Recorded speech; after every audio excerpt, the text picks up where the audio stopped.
We have a similar one on that side, some at the back of the castle. They are called buttresses to support the walls of this place to make it strong. For the iron bars on top, in 1948, this castle was used as a police training school. Therefore, the policemen using the iron bars for training. They hold the bars, they go up and down just to build their muscles. Yeah. They are moving through the cells. Okay.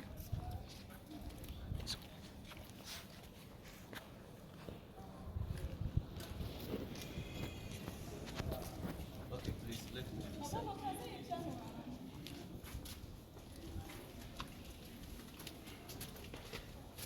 All the history, we got the flash drive, all the books. Okay. Yeah. Condemned cell, condemned. For the difficult male captives, those who tried to escape, like the freedom fighters, the rebellious ones, they were kept over here, and they were starved to death, no food, no water. None of the captives came here and went back alive. That's why you have the symbol outside, the skull and the crossbones. It's already some of the Dutch. These are just peepholes to see whether those here are dead or not. We are moving to the other cell to know the difference. Okay.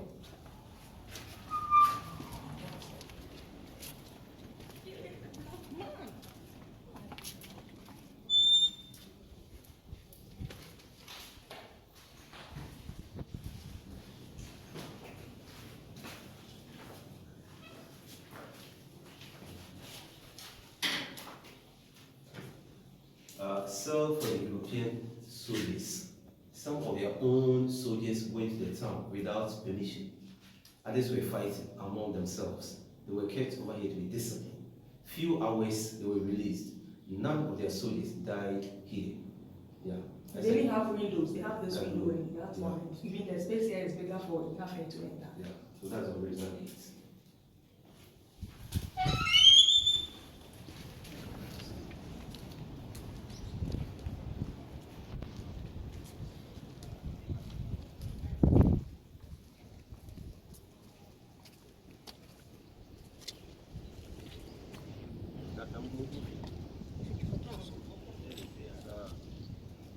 The writings here is in Old Dutch. It was placed there. Remember a Dutch governor called Tate. He was the last director general of the Dutch West Indies Company from Zeeland. Zeeland is one of the provinces in Netherlands. The governor presided over from the north and south coast of Africa. He arrived over here on the 16th of January 1758. He died in the same year, 12 March, at the age of 41. Less than 3 months he spent over here. He might die through malaria or yellow fever. He was buried right in this place. There was a pastor called A. Amdris. He wrote all these things in the form of tributes. All that he was saying was that the governor was a good man and a God-fearer. Good man and a God-fearer at the time of slavery. So how good he was, I think what the pastor can explain. With the exception of these two cells, about 600 men were kept in various rooms on the ground floor. On top, the room for the pastors, the soldiers, the merchants, all run. Yeah. Other level for the deputy governor, the last one, the governor himself. So ranks, hierarchy.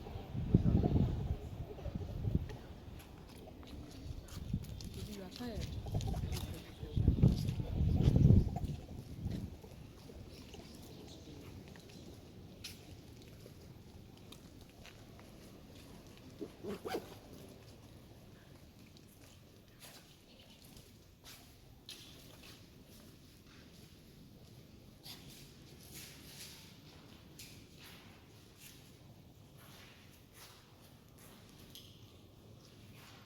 One of the dungeons for the men. About 150 to 200 men were kept over here. At the same time, a transit passage to the point of no return. The room at the back, it was a storeroom for the branding equipment. Most of the captives were branded. Hot metal with the merchants' names, initials were placed here on their forehead or on their back for identification. Many of them died after receiving the shock. Source of ventilation and lights. The two windows were done later.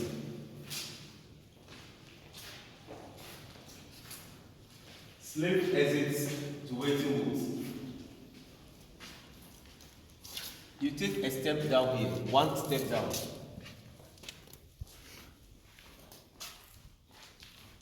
one step down. Over the beach shadow to pass. A step down.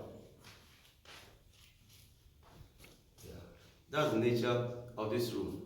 It's always dark here. We believe that in a place where so many souls have been lost, the spirits of our ancestors, they are still here. Sometimes the room is very heavy.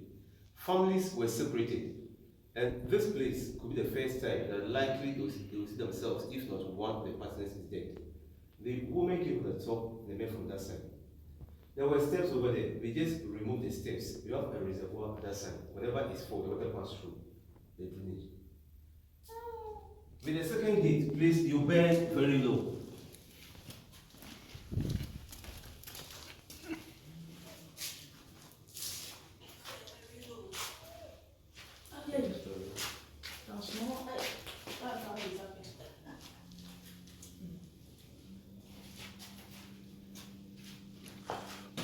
Low.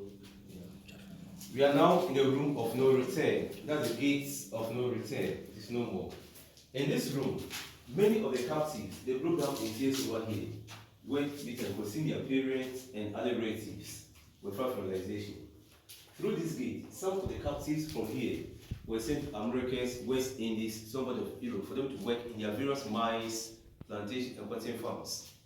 At the time of gold and the ivory, the gate was very wide, very big, like this. When they changed the idea to human trade, they narrowed the gates to restrict movement. And about 5 or 10 people were chained to each other. They moved it on the side like this. The sea water was closer by them. Now it has receded. The ships will be at the shore before they will bring small boats to convey the captives into. Looking at the small size of the gates, staying here for 1 month, 2 or 3 months, they will just lose weight. They can easily pass through. Even though they were fed, alright, by the records were here, some refused to eat, and this were committing suicide. All these flowers at the back by our brothers and sisters from the diaspora, in the memory of those who died over here. We say, may their souls rest in peace. We have the bottles of wine that went over here. The chiefs and the elders normally come with the Paul and to pray for the ancestors. People normally trace their ancestral roots to this place. You have the calabash if you also want to put something in it. So some of the slaves are actually known because I can see Papa Kobina. No, those who were tracing their ancestral roots to this place. Okay. Yeah, anybody at all can bring some flowers. You just pray. That's it. So next time you can bring yours.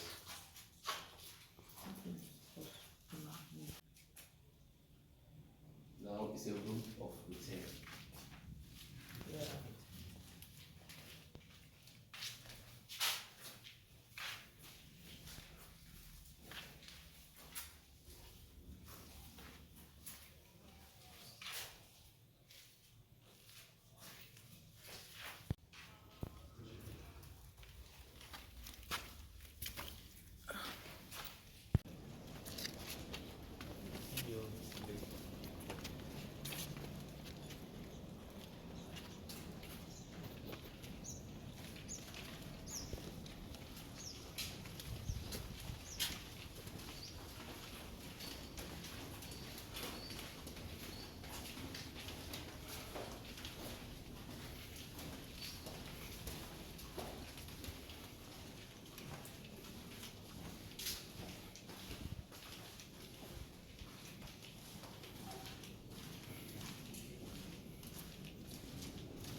We are now in the female slaves section. About 400 women were spread out over here, 400. We have 3 rooms for them. The first one, second one, the largest one, they were divided. In this castle, the Europeans never came along with their families. The coastline of West Africa were termed as a white man's grave. Only men raised themselves, come to this place. Some of the officers were sexually abusing the women here. The governor would stand for the balcony. They would then order the soldiers to open the doors for the women to assemble here. Only few ones. They will look through the women with choice. Cannonball. The women who were resisting to be raped by the officers, The chains will be tied around their ankles here. No food, no water. Whether raining or shine, they will stand here. So the time they will give out for punishment. Just breaking down their spirits, because it's quite simple. If you can try to lift it and see. How can you lift it?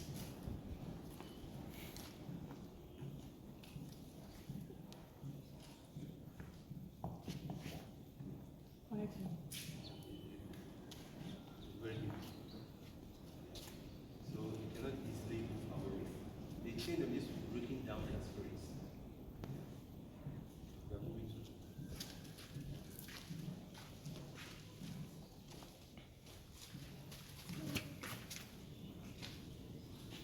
to. In this room, about 130 women were kept here for 1, 2, or 3 months. These are the original iron bars for 300 years. They were getting rusted. We just replaced them with wooden bars. If these bars were to be the original ones, the captives could have easily escaped. This wood here, and the one at this side, they are the two main original beams by the Dutch. Local red oak, the rest are new. We have two different kinds of bricks here. Red bricks by the Portuguese. Yellow bricks by the Dutch from Holland. They brought them to balance their ships. In return, they were the captives. There was a problem held over here last 4 or 5 years ago. Reenactment of the slave trade and exhibition. People volunteered to sleep in this room for a night. Just experience how our ancestors went through. And because the captives were half naked, those who slept here for the program used this and the wine cloth on the floor to cover themselves to demonstrate. As for the size of the wall, the thickness of the wall, none of the captives escaped over here. Once you come in, that's the end. They survived or you die. 3 out of 10 survived in this castle. Children were not counted as a person. They were just added to an adult and sold as one person.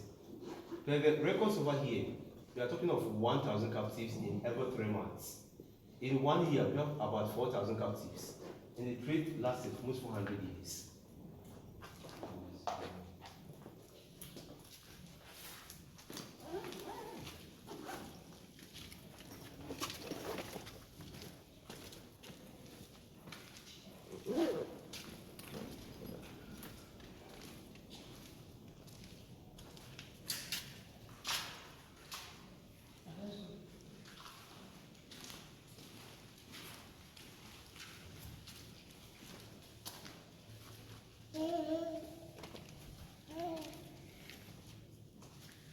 The largest dungeon for the female captives. About 150 women were kept over here. Their stay in their various dungeons depends on the arrival of the ships, how often the ships will come. Buckets were placed at various corners for them to ease themselves. Not all the captives were from Ghana. The mode of transportation at that time was by force. Those who made it here were very weak. During their second month of staying in their various rooms, some of the captives could not even walk from the middle of the dungeon where the buckets were placed. They have to do everything on the floor. Their feces, urine, vomiting, they slept in it. That's the original food they slept in. All the big entrances were closed with metal gates. The air from the small doors was not enough for those at the back. That was the other source of ventilation, which was even connected to a magazine. They were keeping their guns, gunpowder, chemicals in that room. If there was a leakage over there, the scent would just move straight in, routed the air, and kill them. For the dead ones were tied to stones and threw them to the sea. Of course, there is a scent in this room. The room is poorly ventilated, and we have used chemicals to clean this place to remove the scent.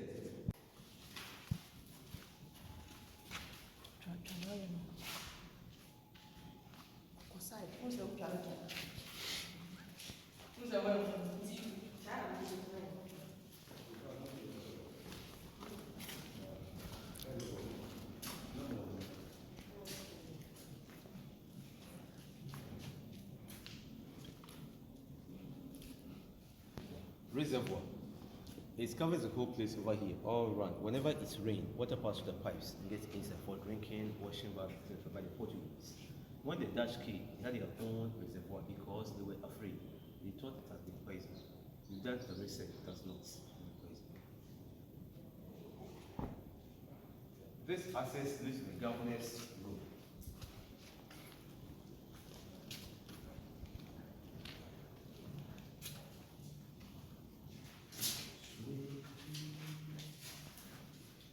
Yeah, the Buddhist aspect has been changed, but the format is the same. When the ships had arrived, some of the women were likely seen to be pregnant. They were separated. Houses were built in the town for the pregnant ones. They were still there to give birth. Later, the children were brought back to the castle to be educated as the new officers. And that was the beginning of the formal education over here from 1529. Their mothers, we call them lucky ones. They remain here as domestic servants to the castle, as cooks, not as captives anymore. In 1637, the Dutch officers moved to the town. They customarily married the women over there and they had children with them. Along the coastal zones, we have so many European names over here. Van Dyke, Van der Poel, De Heer, Duncan, Ferguson, and the light color skin or the mixed blood Africans. They are very common over here. It brought about the disunity among the Africans and the Africans themselves. As a result of the color differences, people were looking down upon the fellow Africans. Indirectly, the Europeans intentionally created divide, conquer, and rule. That's what integration that there was.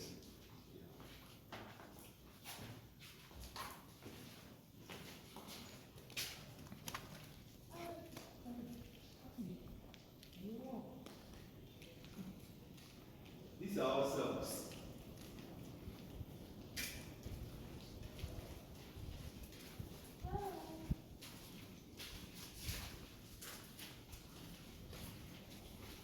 This access here, when the ships had arrived, the strong women, those who could survive through all that terrible conditions, they were made to pass here to the room of no return.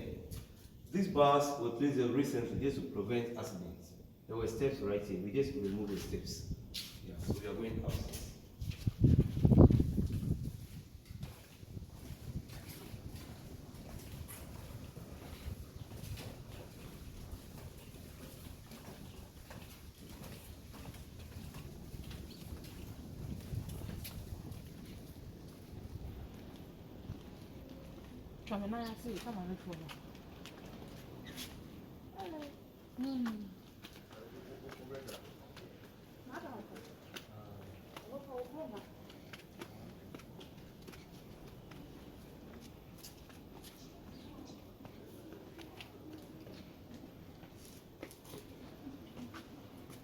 So this is the original metal.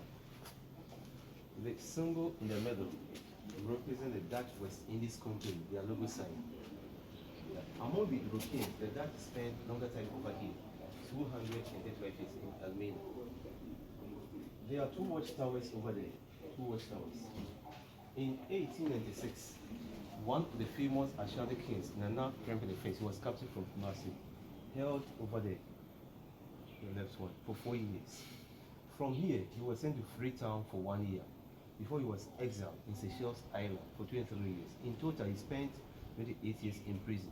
He was preventing the British rule over the Ashantis. He came back in 1924. And there was this golden stool about the Ashantis.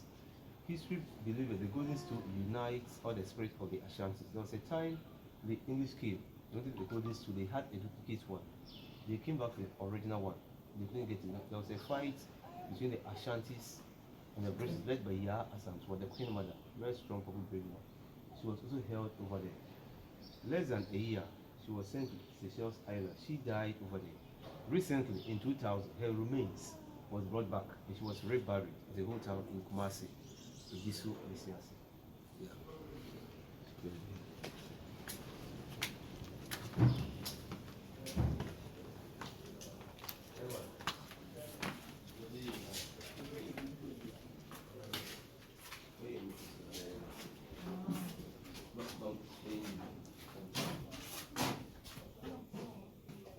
Oh, please, you come inside.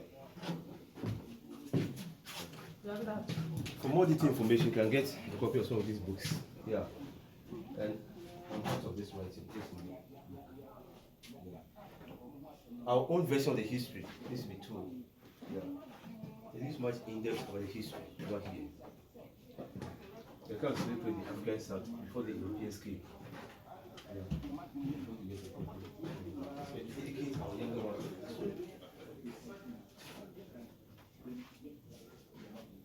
After the will come.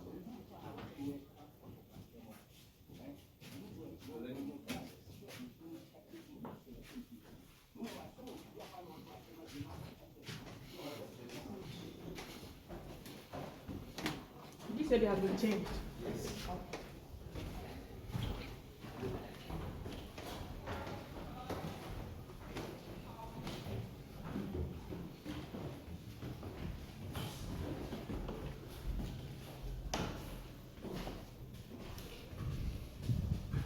It's not the same way, right?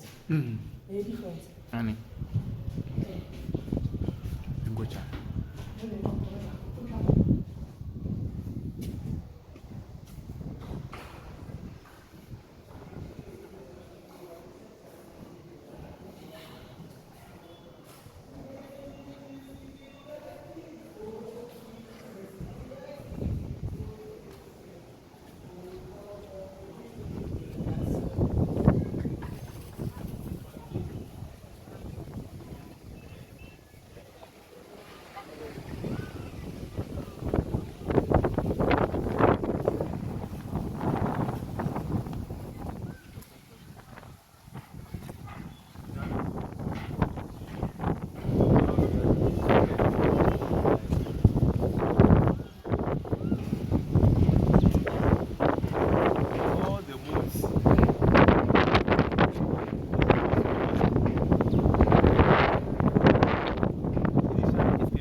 Dutch Reformed Church.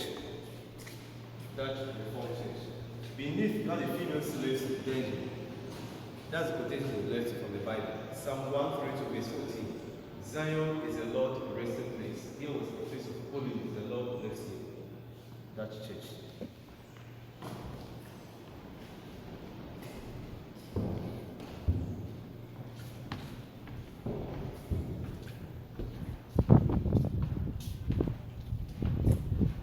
This is our governor's kitchen.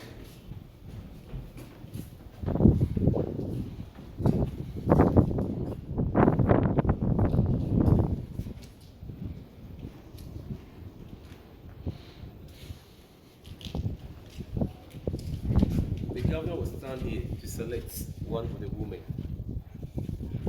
All the architectural design that you are seeing is much of the Dutch.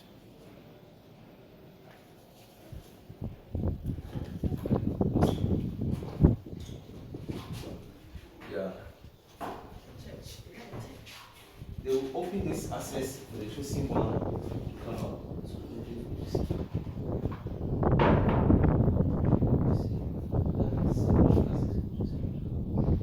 The steps can be changed, the format is the same.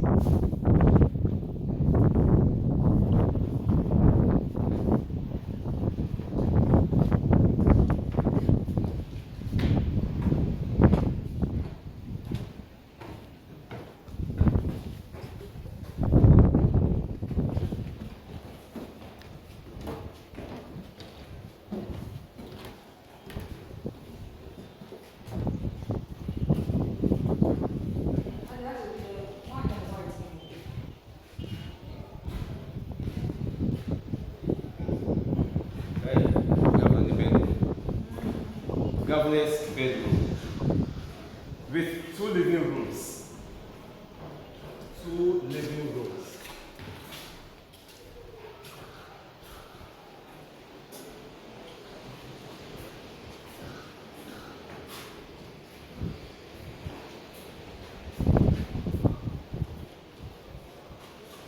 Only one person was living here. That's the washroom. An exit for him to run away if there's any attack on him. Just pass him to the sea. To change all this. They were using iron lamps. Not iron lamps.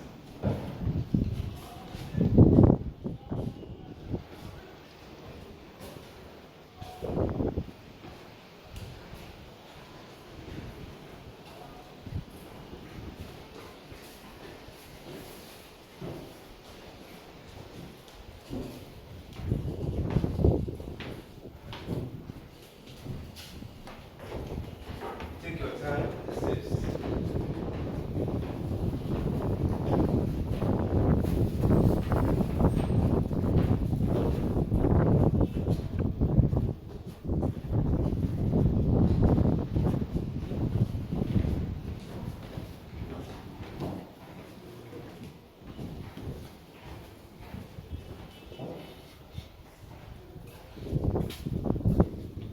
Conference room, or the meeting room for the offices.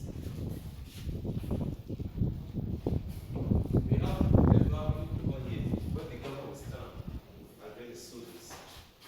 From here to Elmina Castle.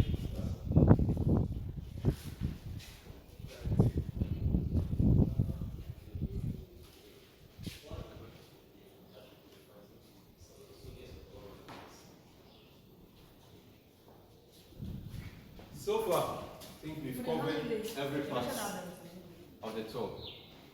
Yeah, maybe you have any question, you can ask. Then, in summary, this castle was built by the Portuguese in 1482. They first arrived in 1471. In 1637, the Dutch took over the castle. Later, the English came in 1872. As of now, this castle is 541 years. This is the biggest and the oldest castle in the whole of West Africa, in terms of transatlantic trade. The story over here is not told to remember the pains, the suffering that our ancestors went through, but be a lesson to mankind. This history, we can never live our past. We should all learn from past mistakes. We shouldn't let history divide us. We all one people. We should all forgive, but never forget your history, because history defines who you are. There's your identity. On this note, I'll just end the talk over here. We are done, and I'm Kwamina Emisa.